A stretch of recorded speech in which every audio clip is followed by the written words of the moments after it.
სასწაულად ახლოს არის შეჯერების საკაცე კომისარზე ხდება გადადის გზიდან ალექსანდრე ხეროდინაშვილი, ირაკლი შალიკაშვილი. აი ეს იქნება სისხლის ყურა, როგორი ბრძოლა გამარჯვებისთვის და რა ხდება? რა იქნება ამ შემთხვევაში და რა წაკეთებს? გიორგი კოტუა გადადის გზიდან.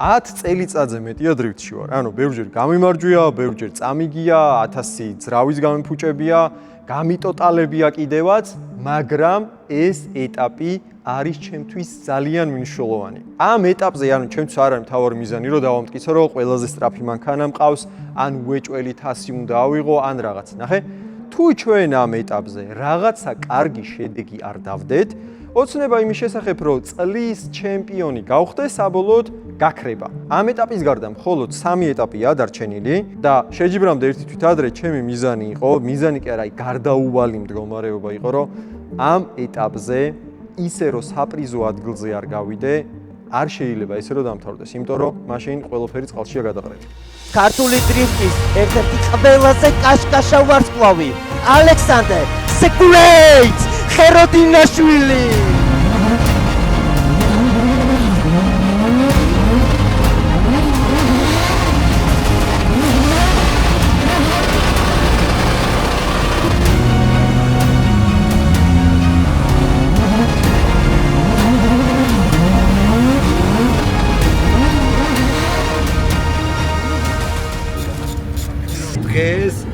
მე და ხერო გავდივართ ფინალში და ჩემ ხეროს ესე ხელი არა ეს ცოტა ჩაიზნიკები თუ ჩაიზნიკები ეგეც მაღალი არა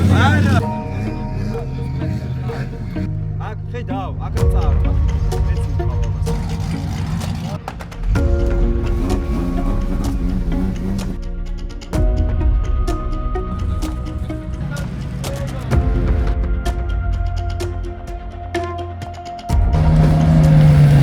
ჯავა, ნუ ნერვიულობ, ჯავა. ნუ ნერვიულობ. ისე კუტურკია. მაყოფილი ხარ დღევანდელი დღით? ძალიან. რატო? სიგრილია. ესეთი რამჯერ არ ახსოვს არავის. არაფერი არ იყო გასაკეთებელი სილვია. ბოლოს რო ვერაფერი მოვიფიქრეთ სანაპიროზე ბირჟაობთ. ო, ეგეც არის ვულკანიზაციასთან, იქ თან საგურებს ვაცხოვრეთ, თან ლუდი დავიეთ. სამზე იყო, ცოტა ქვევით გადახვიო. სო აღარ არის სტეჭებოდი ჯელი, აღარ მოუხვია. შუშები ორივე დავაყენოთ? ეხ არც ერთი არ დააყენე. თუ დაცხო იმენა, მაშინ ჩამოვიდა და დრევსაც წამოვიდა. გარაჟში მოვიყვანეთ ავტომობილი. ბიჭები ეხა გაალამაზებენ, უკან სპოილერს დააყენებენ. სავალ ნაწილს გადაამოწმებენ, ხო ყველაფერი გადაჭერილია. წყნარად მშვიდად. ჯავა, ხო არ ნერვიულობ, ხო ყველაფერი რიგზეა.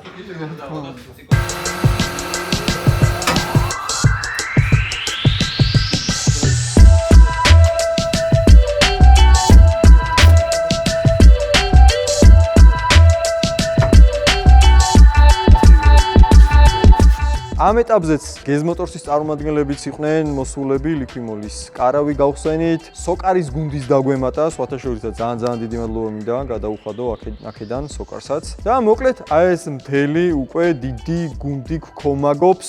აქვე არ უნდა დაგვავიწყდეს კროკოს სნექების თემა, იმიტომ რომ სნექებს აღიქვამენ ხოლმე როგორც ზედაპირულ სპონსორს, მაგრამ კროკო უკვე წელიწადზე მეტია ჩვენთან ერთად არის და ზუსტად კროკოს თემები დაიწყო დრიფტიდან, იმიტომ რომ დრიფტში გქომაგობენ ამდენი ხანია. ძალიან დიდი მადლობა კროკოს აქედან კიდე ერთხელ იმისთვის რომ აი ამდენი ხანია გვასაპორტებენ დრიფტზე და ასევე YouTube-ზე. ყველა ვინც დრიფტში ხარ ჩართული ან რეალურად უყურებთ ხოლმე ლაივებს, პატარა შორტებს ან ასე შემდეგ. რეალურად იმის იქეთ რა ხდება, ანუ ჩვენ გარაჟში რა ხდება, რას ვებრძვით, ან როგორ მიდის საქმეები, ანუ ეს ყველაფერი არ ჩანს. ხო და ისეთ პრობლემებს ვაწყდებოდით ხოლმე, რაც პირველი იყო, აი 10 წლის განმავლობაში რო არ გქონდა აქამდე პირველად შევხვდით ამ პრობლემებს. ეხლა უყურე რა ხდება. პირველი ეტაპის მთავარი მიზანი იყო, რომ მოდი რამენაირად გავიდეთ ჩვენ სტარტის ხაზზე და რაღაცა გავაკეთოთ. და ეს მენტალურად რაღაცნაირად განგრევს. ნახე რა ხდება და რაზე გიფიქრება. მანქანა გააკეთე, ნუ რაღაც ფერილი მოხდა ხო, იქ რავი გაფუჭდა რაღაც აქეთ-იქეთ, საბოლოო ჯამში გავედი, მეგონა რომ ყველაფერი რიგზე იყო, მაგრამ ტვინიკ კარნახობს, რომ გას ბოლომდე აღარ დაადგა. ცეპლენიას აგრესიულად აღარ აარტყა.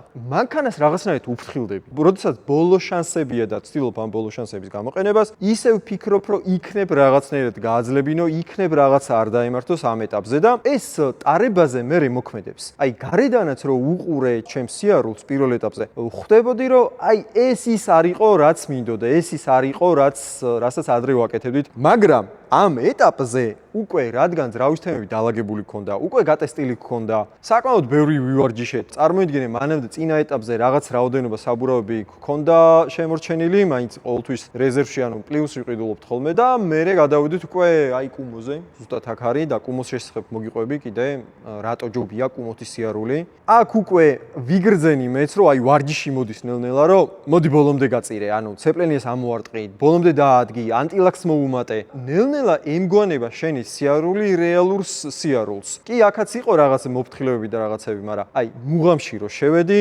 მერე ყველაფერმა უკვე დაიწყო. ისე სიარული როგორც მე მინდა. აღარ გენანება მანქანა. აი საჯების გადმოსახედიდანაც რო გითხრამ, საჯებიც რო უყურებენ მაგას, ეგრევე გრძნობენ. შენ ბოლომდე წირავ ტექნიკას თუ არ წირავ. და ამ ეტაპზე ზუსტად ის მომენტი იყო, რომ ტექნიკას ბოლომდე ვწირავდით. ანუ ეგრე იყო საჭირო. სხვანაირად ვერ მიხვალ ფინალამდე, სხვანაირად ვერ მიხვალ მაღალ ეტაპამდე. და შეჯიბრის წინ რა მომენტი გაკიცი? საჭესთან აი ესე ზიხარ და გრძნობ, რომ რაღაც პონჩის საშიში ტიპი ხარ. ყველაფერი დაალაგებულად რომ მიდის, აი ეგ мотиваცია გეძლევა რა. ძალიან დიდი უპირატესობა იგდო ხელს თავიდან ალექსანდრე ხეროდინაშვილმა. იანახოს არ შეიძლება.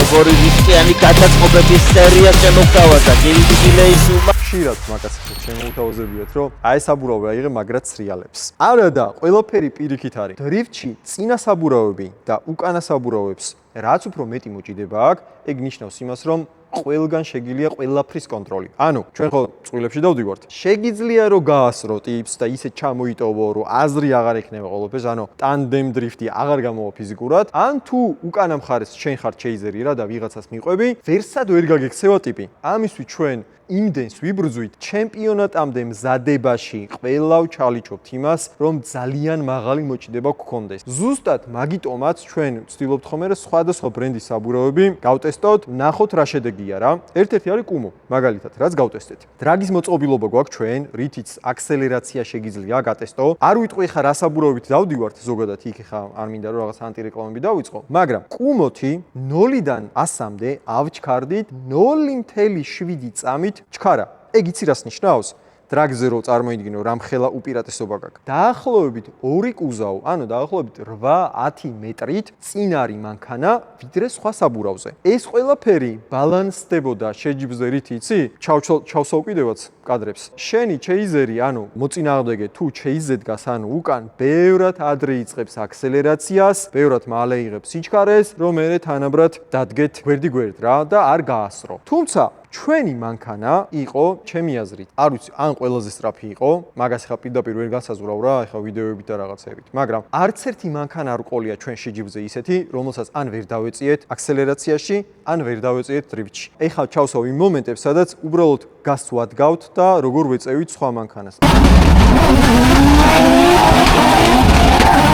ხო, და მეორე პლუსი კიდე, ჩვენ მაგრად გვიჭირს ხოლმე წვიმაში სიარული და ეხლა გეტყვი რატო. შრალზე მანქანას მთლიანად გადმოაქვს წონა უკანა საბურავებზე და ძალიან სწრაფია, წვიმაში კიდე უკანა საბურავებზე წონა არ გადმოდის ჩემი ფეხები. ხო და აქაც ძალიან მნიშვნელოვანია რომ საბურავს კონდეს დიდი მოჭიდება და კუმოს წვიმაში აქ უფრო მაღალი მოჭიდების უნარი, ვიდრე ბევრ მოდელს კონტინენტალის, მიშელინის და ასე შემდეგ. აუტობილდს აქვს სტატისტიკა გაკეთებული, პირდაპირ შეგიძლიათ შეხვიდეთ, ნახოთ, ამაზე ბევრს აღარ ვილაპარაკებ, ფაქტია და წვიმაში კიდე გაიტესტება ეს საბურავები. ახე რამხელა გუბერნი. წვიმას აპირებს. ერთადერთი ის მეშინია.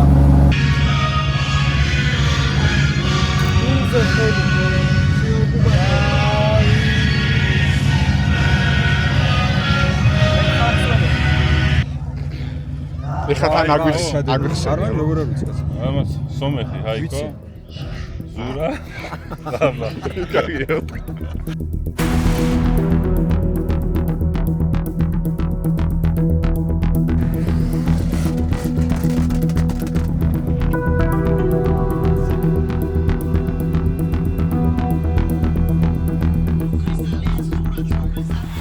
GDC-ზე ეხლა რაღაც წესები შეიცვალა, მაგრამ რაღაც ხრივ კარგია, რაღაც ხრივ ცუდია, ნახე. წინა ეტაპზე ვინც ტოპ 8-ში დაასრულა ასპარეზობა, ანუ მათ შორის ჩვენ, მეოთხეს გავედით, მეხუთეზე აღარ მახსოვს. ის პირდაპირ ხვდება ტოპ 16-ში რა, ანუ ზერსკი ტიპი არის, მაგრამ სინამდვილეში არის ცუდი. და ეხა გეტყვი რატო? შენ არ ხარ გახურებული, ტრასაზე ნაკლებად ხარ მორგებული. ანუ ტიპები, რომლებიც დადიან კვალიფიკაციასაც, ან ჩვენ კვალიფიკაციას აღარ დავდივართ. ეს მთელი გახურებ ტრასის მიჩვევა და რაღაცა აღარ გაქვს შენ რა. ეგ იგივეა, რაც აი რავი, წარმოიდგინე, საბურავების გახურების გარეშე გადიხარ რაღაც აი დრაგის ჩემპიონატზე, ან დრიფტის ჩემპიონატზე, სადაც რო გახურდები ყველაფერი რიგზე და იცის, სადაც ეჭიდება საბურავი და გაუხურებელზე არის ყინული. ნუ ეგრეა რა. ჩვენი პირველი ოპონენტი იყო ნიკოლოზ დოლიძე და აი ზუსტად მაგის გამო რომ ნიკა იყო მოკლედ კვალიფიკაციაზეც ყველგან უკვე შეხურებული იყო და აჟურში იყო რა, ასე ვთქვათ. ალბათ ყველაზე ერთ-ერთი მნიშვნელოვანი შეხვედრა იყო ეს იმის გამო რომ თუ ჩვენ დოლიძესთან წავაგებდით, всё, ჩათვალე რომ 2026 წლის ჩემპიონობაზე ვეღარ მიდიხარ, ანუ აზრი აღარ ქულებით ისე გასწრებენ ტიპები, რომ ყველაფერს აზრი ეკარგება და ალბათ ეს შეხვედრა იყო ყველაზე სანერვიულო. იმიტომ რომ ჩვენ თუ რაღაცა ჩეპე დაგვემართებოდა და ვერ მოვიგებდით ამას, ყველაფერი წყალში იყო ჩაყრილი, მაგ ეტაპისთვის კი არა, მთელი წლის განმავლობაში.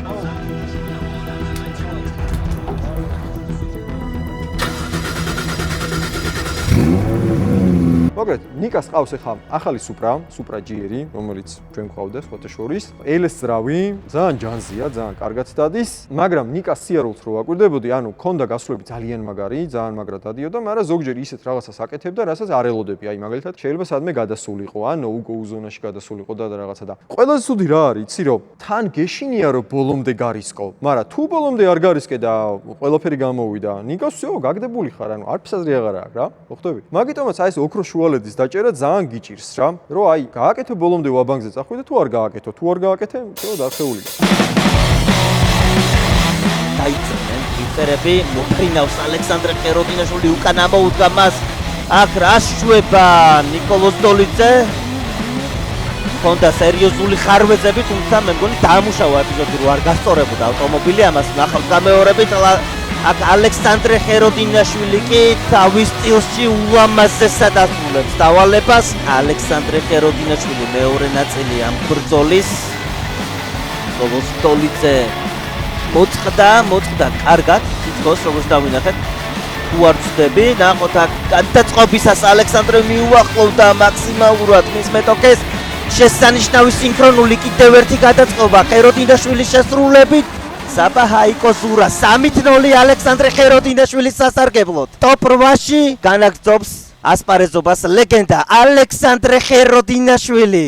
მოკლედ გავიარეთ, მაინც ბოლომდე აი მოწყვეტაზე უფრო თავი დავიზღვიე და თადარიგი დავიჭირე, იმიტომ რომ მოწყვეტა არის ამ ჩემპიონატზე და ნუ ზოგადად ჩემპიონატებზე ყველაზე მნიშვნელოვანი ადგილი. ბევრი შეცდომები მოგდის ხოლმე მოწყვეტაზე, ზოგჯერ კუთხე გაგვირბის, ან ზედმეტად ვატორმუზებთ. ყველაფერი შეიძლება აირიოს მაგ მომენტში. სხვათა შორის ძალიან ბევრი ფეილი გქონდა ამ ჩემპიონატზე მოწყვეტის შემდეგ. ზოგი ტრასიდან ვარდებოდა, ზოგი ზედმეტად ატორმუზებდა და ასე შემდეგ. მოკლედ, ნიკასთან გავედით, გქონდა რაღაც შეცდომები, მე მაგალითად ძალიან ცუდი კუთხით მოვწყდი, როდესაც ლიდერი ვიყავი, მახსოვს რომ ძალიან პატარა კუთხეებით წვდებოდი და ძალიან მეშინოდა რომ არ გამქცეოდა მანქანა და ეს ზუსტად იმის ბრალია რომ არ ვიყავით კარგად შეხურებულები. საბოლოო ჯამში ნიკამ უფრო მეტი შეცდომა დაუშვა ვიდრე მე და ნიკასთან გადავედით, ანუ ტოპ 16 რაღაცნაირად გადავიარეთ და მოვხვდით ტოპ 8-ში. მოკლედ, წავედი კარვისკენ, პატარა პაუზაც ჰქონდა და ეგ პაუზა გამოვიყენეთ, ქუთეს შაურმები გამოვიძახეთ.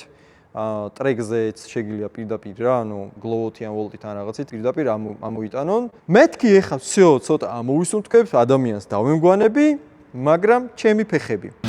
ასე უღილ გამოდ მოვიგეთ, ბიჭო?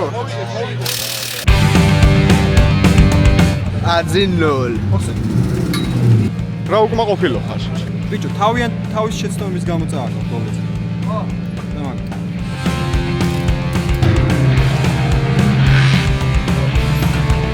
დოლიძეს ტალკატელები დაიღონა. არა. მიხარ, ეხლა. ხოდა. მე ვიდა. 4 წელი.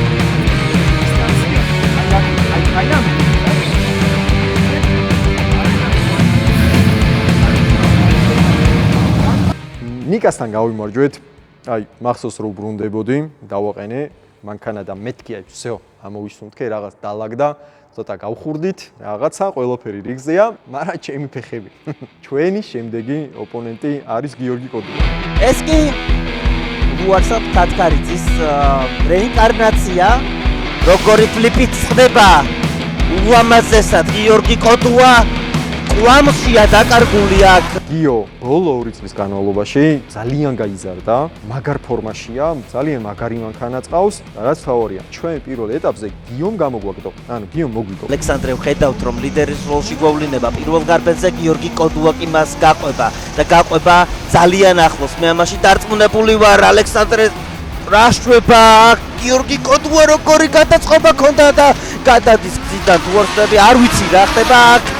დიდი კუთხით რა თქმა უნდა თავის წილში ასრულებს დავალებას ალექსანდრე ხეროდინაშვილი. გიოსთან ჩვენი შეხვედრა მნიშვნელოვანი იმ მხრივ, რომ ძალიან ძლიერი ოპონენტია. 100 კი არა 200%-ით ვაბანგზე უნდა წახვიდე. ერთ-ერთი ლიდერი ტიპია, რომელიც დადის ჩემპიონატზე და რომელსაც ძალიან დიდი შანსი აქვს რომ გამოგაგდოს. მოკლედ, ეგრეც მოხდა. ვაბანგზე წავედით, ყველაფერი გავაკეთეთ, მაგრამ ამ შემთხვევაში მოხდა ის, რასაც არ ველოდი. გიოს უმტყუნა მანქანა. რაც აკეთებს გიორგი კოდუა გადადის გზიდან. ნუ ლიდერი, როდესაც ვიყავი, ყველაფერმა კარგად ჩაიარა, მაგრამ გიოს პირველივე მოწყვეტაზე, არ ვიცი, ან გადაცემათა კოლოფი გაუფუჭდა, ან ელექტროობა უმტყუნა, მოკლედ მოუსრიალდა, ზედმეტად მოუსრიალდა მანქანა და მე მგონი ჩაქრა კიდევაც. სიმართლე რო გითხრა, ანუ ესეთი გამარჯვება რეალურად არ მინდოდა, იმიტომ რომ გიოსთან მინდოდა უფრო ღირსეული გამარჯვება რა. ესე რო გადადიხარ სადღაც, არასწორებს რა, ტექნიკამ ვიღაცას რო უმტყუნებს და რაღაც პრობლემა ექნება, აღარ გიხარია. გიოსთან ეგრე დავლა სამწუხაროდ და გიოს უსურვებ რომ ყველაფერი დაალაგდეს. ჩვენც ჩეპები გქონდა პირველ ეტაპზე და დაალაგდა და გიოსთანაც ალბათ დაალაგდება. გიორგი კოდუა დაიძრა ალექსანდრე ხეროდინაშვილი გვერდით ამოუდგა თავიდანვე მას და რა იქნება ამ შემთხვევაში და რას აკეთებს გიორგი კოდუა გადადის გზიდან და აცამტვერებს ყველაფერს რაც აქამდე გაუკეთებია. ჩემი დედასწიცავა. ჩემი ხელმომერჩია. რომ ისე მებრძოლა რა თუ თამამ.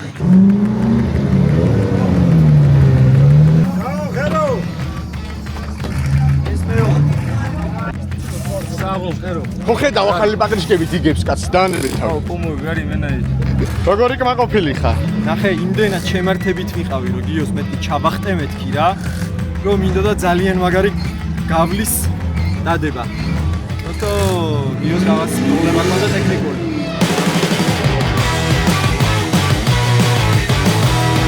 გვეწყინა გიორგი, რა მოხდა? მეგობრებო, სამწუხაროდ სანამ გავიდოდით ავტომობილს უკვე ხმაქონდა გადაცემათა კოლოფის.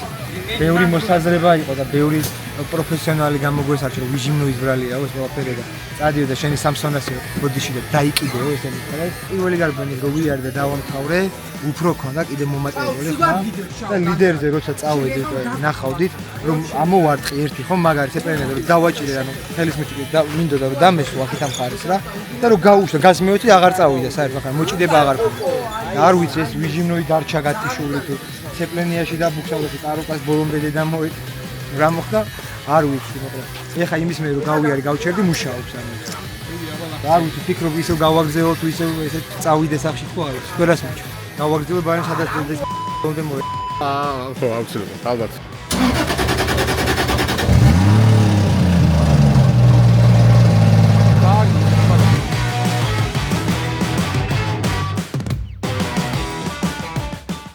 ჩვენი შემდეგი ოპონენტი არის ლაზარე სადაღაშვილი. ეს სახელმწიფო შეიძლება ბევრ რაღაცას არ გეუნებოდეს, მაგრამ ეს არის ჩვენთან ახალი გადმოსული დრიფტერი, რომელიც King of Drift-ზე დადიოდა, გადმოვიდა პროკლასში, მაგრამ პროკლასში ისე გადმოვიდა, რომ კვალიფიკაცია მოიგო. ლაზარე სადაღაშვილი იწდება, რა თქმა უნდა, უკანასკნელზე გადაატარა საბურავები 97 ქულა. ეხლა მე შენ გადაგითარგმნი ეს რას ნიშნავს ჩემთვის? ეს ნიშნავს იმას, რომ მე რადგან კვალიფიკაციაში ნაკლები ქულა მქონდა, ლაზარემ თუ იგივენაირად იარა ზუსტად და ჩვენთან დრიფტში ზოგადად ლიდერს უფრო დიდი ყურადღება ექცევა, ანუ დავალება რო სრულდება, ლიდერის დავალებაა ეს რა. ლიდერი არის უფრო პრიორიტეტული, ვიდრე მდევარი, ანუ ჩეიზერი. ეგ ნიშნავს იმას, რომ ლაზარემ თუ ყველაფერი ისევ იგივენაირად გააკეთა, მე ვარდები ჩემპიონატიდან. და რაც უფრო მაღლა მიდიხარ, ხო უფრო მაგარ ტიპებს ხვდები წესით. ეგ ნიშნავდა იმას, რომ всё, ანუ თუ ლაზარესთან გადავედით, ამას თქვის საშუალება და რაღაც სისულელებზე ფიქრი, აეთოთ უნდა ამოვიდოთ რა. სოფიანესი ნისანსილით და ლაზარე სადაღაშვილი თავისი მომაკავდინებელი BMW-ი ნახოთ რა იქნება, საოცარი დასაწყისია, სინქრონების კასკადია. დიდი კუთხით ასრულებს ორივე დრიფტერი თავის დავალებას ამჯერად აქ რა ხდება. როგორ დაამუშავა ეს ეპიზოდი ჩემთვის წარმოუდგენელია. ფინალში შეხვდებიან ერთმანეთს ალექსანდრე ხეროდინაშვილი და ირაკლი ჩალიკაშვილი, თუმცა ჯერ ვნახოთ აქ რა იქნება. სასწაული დასაწყისი გვაქვს. ბრწყინავს ორივე დრიფტერი. თუ ამაზე სადასრულებს თავის დავალებას ლაზარე სადაღაშვილი უკანასკნელზე გაატარა ყველა ზონაში თავისი ავტომობილი და სასწაული ჩეისი.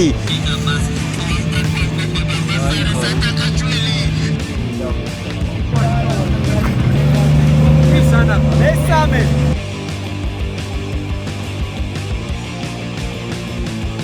ლაზარესთან გავედით. აქაც ისევ თემა იყო, რომ ბოლომდე უნდა 100% უნდა დაგვედო და ეგრეც ვქენით, რა თქმა უნდა. და ჩემი აზრით, ლაზარემ ძალიან მაგრად იარა, მაგრამ ნაკლები გამოსილება აქვს წყვილში სიარულის პრო კლასში უფრო სწრაფად დავდივართ. თან კიდე როგორი მომენტია, იცი? ჩემი აზრი არის ეს რა, ანუ შეიძლება ლაზარის სხვა გადმოსახედი ქონდა, მაგრამ მაინც სხვა სამყაროში რო ხვდები, ანუ პრო კლასში რო ხვდები და ახალი ხარ, მაინც ალბათ უფრო მეტად ნერვიულობ, ვიდრე ტიპი, რომელიც დადის პრო კლასში 10 წელი. ხო ხვდები? ეს ბუნებრივია და ესეც იქნებოდა. ალბათ მაგან შეუშალა რაღაცეებში ხელი და საბოლოო ჯამში, რაც უფრო დრო გავა, ლაზარი უფრო მაგრად და მაგრად ივლის. მაგრამ ასეა თუ ისეა, ჩვენ ლაზარის მოუგეთ და გადავედით შემდეგ ეტაპს.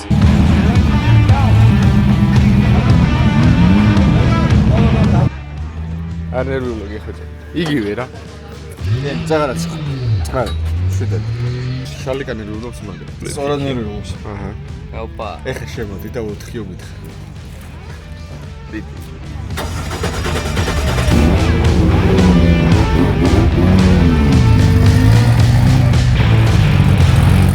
და შემდეგი ჩვენი ოპონენტი არის ოპონენტი, რომელზეც Instagram-ზე ერთმა rilsმა მარტო მოაგროვა 200,000 ნახვა. წამყვანი და ყველა ლაპარაკობდა იმაზე, თუ როდის შეხვდება ხეროდინაშვილი შალიკაშვილს. და ეს შეხვედრა შედგა. მენტალურად უკვე დალაგებული ვიყავი, ისე რომ 100% დამედო, ისე რომ გაგვემარჯვა, მაქსიმალური აგრესია ჩაგვედო, მაქსიმალურად ახლოს ყოფილიყავით, ყველაფერი რიგზე იყო ჩემთვის. ანუ აბსოლუტურად 100%-ით მანქანა ან ტექნიკაც და მეც მზად ვარ. ლიდერი იყო ჯერ შალიკაშვილი და მდევარი მე. მოკლედ, პირველი მოწყვეტა იდეალურია, სუსუოდნავ თადარიგი დავიჭირე, იმიტომ რომ ირაკლის მოწყვეტები ცოტა ისეთები იყო, ზოგჯერ კარგად შედიოდა, ზოგჯერ დაბალი კუთხით შედიოდა და ზუსტად არ ვიცოდი როგორ უნდა გავყოლოდით. ოდნავ თადარიგი დავიჭირე, პირველ მოსახვევში ცოტა ახლოს მიუახლოვდი, მეორეში უკვე მივედი ახლოს და მეთქი კარგად გაიქცევა და მესამე მოსახვევის, როგორი თემა, იცი? ზუსტად ჩაჯენა არის იდეალური რა, აი ეს გადაწყობაზე უნდა ჩახვიდე,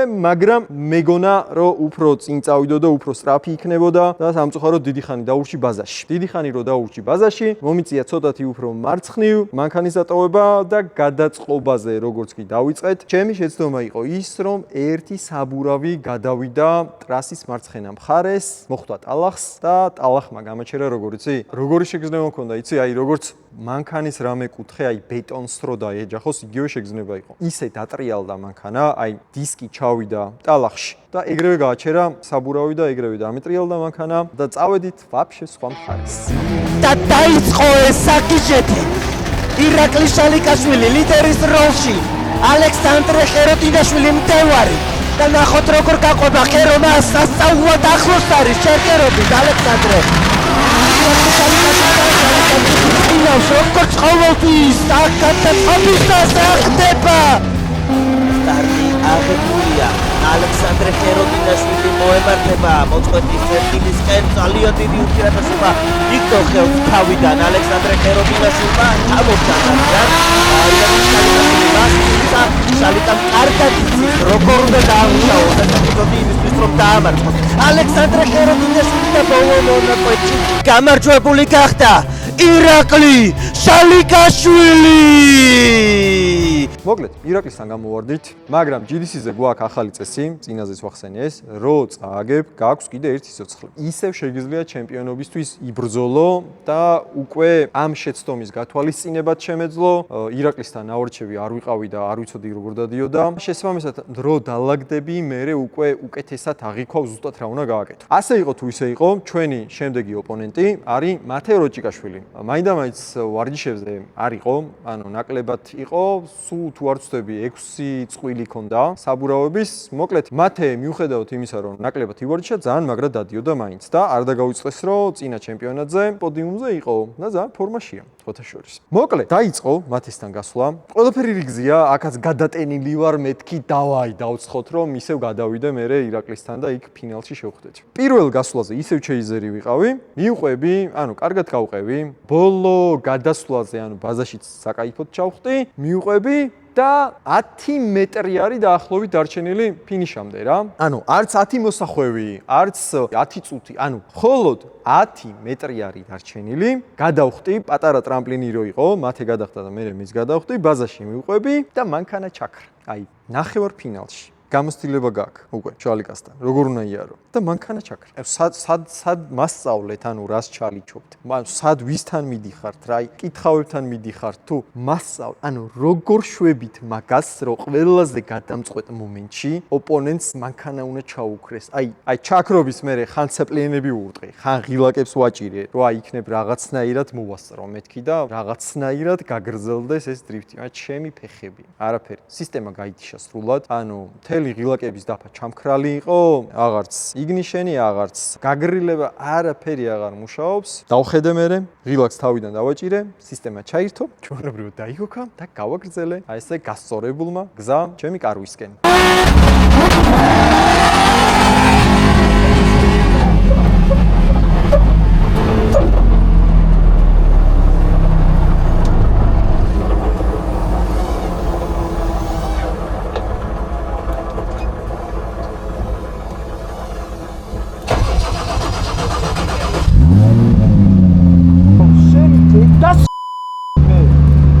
ალექსანდრე ხეროდინაშვილი ტემპში, მაგრამ ჩამორჩება თუ არა მას მათე როჭიკაშვილი, ესეც საკითხავია, მოწყდნენ დრიფტერები, დიდი კუთხით გადაეწყო და დიდი კუთხით დაუწყო დავალებას უამაზად ალექსანდრე ხეროდინაშვილი იქვეა, რა თქმა უნდა, მათე როჭიკაშვილი ართმობს არაფერს, არც ზოგავს არაფერს და სინქრონულადაც აფინიშებს ამ გარბენს.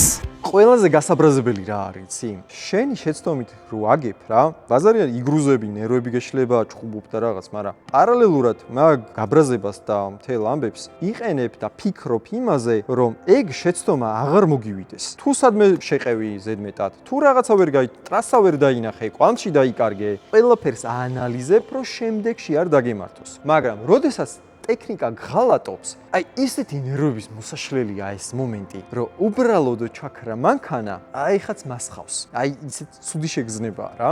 დაუწერელ კანონს გეტყვი რა, მაგასაც ხომ მიზეზი აქვს რატო ჩაქრა, აი ჰაერზე ხო არ ჩაქრა რა.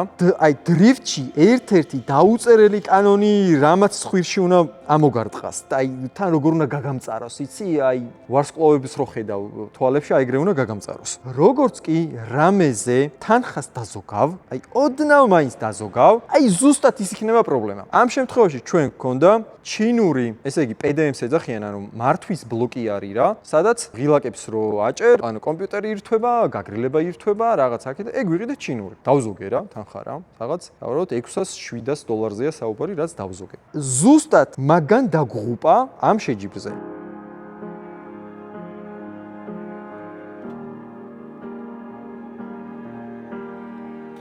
ფინალში ასპარეზობას განაგრძობს მათე როჭიკაშვილი. აპლოდისმენტები მათეს.